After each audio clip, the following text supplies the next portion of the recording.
कह so that any positive odd integer is of the form 4q + 1 और 4q + 3 where q is some integer. कह रहा है कि अगर कोई भी इंटीजर है, लेकिन अगर वो इंटीजर जो है ना अगर ऑड है तो 4q + 1 होगा या 4q + 3 के फॉर्म में होगा।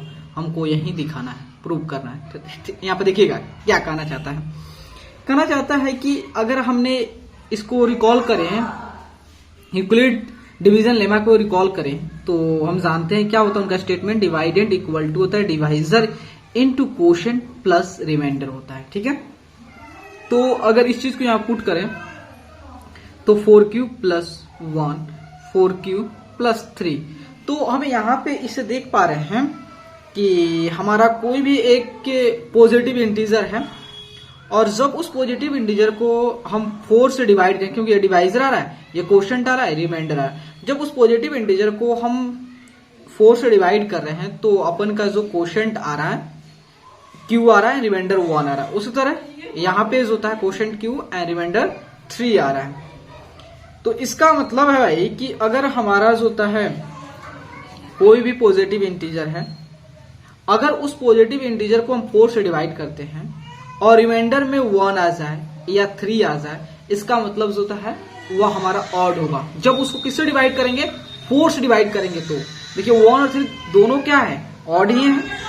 मतलब अगर कोई भी पॉजिटिव इंटीजर है, जब उस पॉजिटिव इंटीजर को हम 4 से डिवाइड करते हैं तो अगर रिमाइंडर में 1 आ जाए या 3 आ जाए तो डेफिनेटली वो नंबर होता है क्या होगा, वह ऑड होगा। इसी बात को प्रूव करना, थोड़ा एग्जांपल से इसको समझ लेते हैं।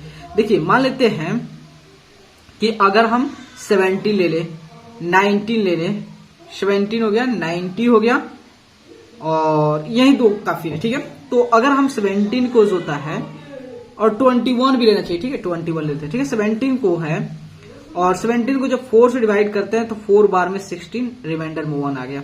ठीक है, और यहाँ पे जो है 90 लेते हैं तो यहाँ पे भी 4 से जो है 4 बार में 16 हो गया, तो यहाँ पे 9 में 6 गया, 3 कैंसिल हो गया। ठीक है, अब 21 लेंगे ना तो फिर आपका 1 आएगा रिमाइंडर, इसलिए इतने भी काफी छोड़ देते हैं। ठीक है, तो आप देखेंगे कि जब यहाँ पे यूक्लिड डिवीजन अप्लाई करेंगे, यूक्लिड डिवीजन लेमा, तो पाएंगे कि 70 = 4 × 4 + 1 और इसके केस में लगाएंगे तो 90 = 4 × 4 + 3 हो गया। ठीक है, तो अब यहाँ पे 90 को यहाँ पे ताकि आपको अच्छे से फील हो, 4 × 4 + 3 हो गया। ठीक है, तो यहाँ पे देखिएगा, यहाँ पे ये अपना जो कोशेंट है, ये कोशेंट या डिवाइजर है। तो आप जानते हो कि हमारे डिवाइजर जो होता है क्या है, फिक्स है भाई, और डिवाइजर हमेशा उस इंटीजर को जो होता है हम 4 से डिवाइड करेंगे, तो इसका मतलब ये 4 कांस्टेंट होगा। लेकिन क्यूज होता है, क्यू जो है यहाँ पे हम 17 लिए तब जाके 4 आया, 19 लेंगे 4 ले,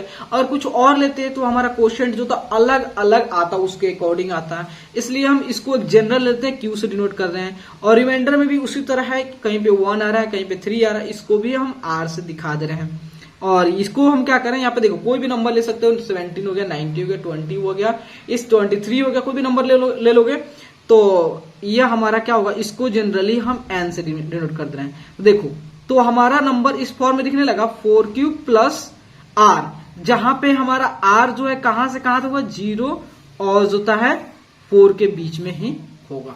ठीक है, समझ गए कि इसी स्टेटमेंट को प्रूव करना है। तो यहां समझिएगा, तो हम क्या कर लेते हैं कि एक जनरल कोई भी नंबर लेते हैं, ठीक, कोई भी जनरली हम नंबर लेते हैं जिसको मान लेते हैं n नंबर।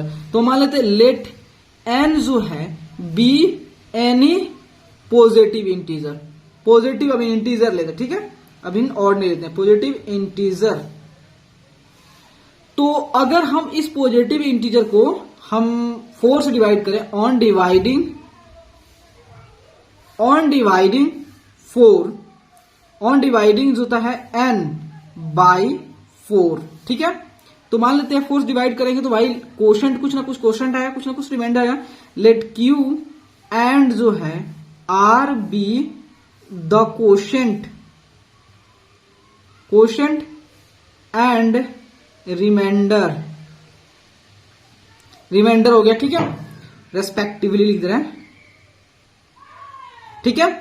तो यहां देखिए, अब यहां पे हम यूक्लिड डिवीजन लेमा अप्लाई करते हैं। तो बाय यूक्लिड डिवीजन लेमा क्या कहता है, dividend equal to divisor into quotient plus remainder, जहां पे आर जो है या तो 0 होगा और नहीं तो 0 से बड़ा होगा, तो वह डिवाइजर से छोटा ही होगा। ठीक है, तो यहां पे जब अप्लाई करेंगे इस n पे, तो हमारा डिवाइडेंड क्या n है, डिवाइजर क्या है 4 है, कोशेंट जनरली q ले रहे हैं और रिमाइंडर r ले रहे हैं। ठीक है, तो हम देख रहे हैं कि r जो है हमारा लाई करे 0 और 4 के बीच में करेगा। ठीक है, तो इसका मतलब r जो है 0 हो सकता है, 1 हो सकता है, 2 हो सकता है, 3 हो सकता है। ठीक है, तो अब यहाँ पे हम केस y लेते हैं। अगर केस 1 लेते हैं, अगर मान लेते हैं r इक्वल टू 0 हो गया, तो इसका मतलब n इक्वल टू जो है 4q plus r, that means ये 4q आ गया, 4q प्लस 0 मतलब 4q हो गया। इसका मतलब जो होता है, जब हम कोई भी हमारा पॉजिटिव इंटीजर है और जब उस पॉजिटिव इंटीजर को जो होता है हम किससे डिवाइड कर रहे हैं, किससे 4 से डिवाइड कर, रिमाइंडर 0 है, इसका मतलब 4 से डिविजिबल, इसका मतलब ये हमारा क्या है, ऑड नंबर नहीं है, तो इसको हम इसको नहीं लेंगे। अब सेकंड केस लेते हैं। सेकंड केस सेकंड है कि अगर r इक्वल टू 1 आ जाए, तो n इक्वल टू क्या है 4q प्लस r, तो डेट मीन्स 4q प्लस 1 आ गया। तो देखिए यहां पे रिमाइंडर 1 आया, कि मतलब अगर कोई भी पॉजिटिव इंटीजर है, कोई पॉजिटिव इंटीजर है, जब अगर उस पॉजिटिव इंटीजर को जो था हम 4 से डिवाइड करते हैं तो हमारा रिमाइंडर आता है। तो आपने देखा कि रिमाइंडर कितना आ रहा था 1, इसका मतलब वो क्या है, ऑड है। ये ऑड ले 17 और 19, इसका मतलब ये अपना ऑड है, ये वैलिड है, हमें यही लेना है। ठीक है, प्रूव कर दिया। और केस थर्ड जो है, अगर r इक्वल टू 2 ले ले, तो r equal to n equal to 4q plus r, तो 4q प्लस 2। देख रहे हैं कि यहां पे जो आप इंटीजर सिलेक्ट किए हो कोई भी और उसको 4 से डिवाइड करो तो रिमाइंडर 2 आ रहा है, इसका मतलब जो है वह नंबर जो है 4 का डिविजिबल नहीं है, लेकिन वह नंबर क्या है, इवन है, क्योंकि उसके रिमाइंडर में 2 आ रहा है। अगर ऑड आता तभी जाके वह नंबर जो है ऑड हो पाता, तो इसका मतलब ये नहीं है अपना केस 4 जो है। तो अगर r इक्वल टू 3 लेते हैं, तो n इक्वल टू क्या होगा 4q प्लस r जो है, तो यहां पे जो होता है 4q प्लस 3। तो देख रहे हैं कि यहाँ पे वो अगर उस वो नंबर है और कोई भी नंबर है, और जब उस नंबर को 4 से डिवाइड कर रिमाइंडर 3 आ रहा है, मतलब ये 3 क्या ऑड है, इसका मतलब वो नंबर जो क्या है हमारा ऑड है। तो आप जो था, या तो आपको समझाने के लिए हम n यहाँ पे जो n है उसको पॉजिटिव इंटीजर लिए हैं, लेकिन आप जो है आप n को जो होता है ऑड इंटीजर लेके जो होता है ये दो केस को आप कम कर सकते हो, 1 और 3 को केस को कम कर सकते हो। और डेफिनेटली आप ये लिखोगे, तो इसका मतलब जो आप अप्लाई करोगे, अगर आपका n जो है ऑड लेते हो तो आपको यहाँ पे लिखना पड़ेगा कि आपका r जो है या तो 1 आएगा या 3 आएगा, लेकिन 2 नहीं है, क्योंकि आपने भी पढ़े कि अगर कोई भी नंबर है, अगर उस नंबर के रिमाइंडर में इवन आता है तो वो डेफिनेटली इवन ही होगा, अगर ऑड आता है तो वो ऑड ही होगा। तो आपको रिमाइंडर में 1 और 3 ले कंसिडर करना पड़ेगा और फिर उसके दो केस में आपका सॉल्व हो जाएंगे। ठीक है।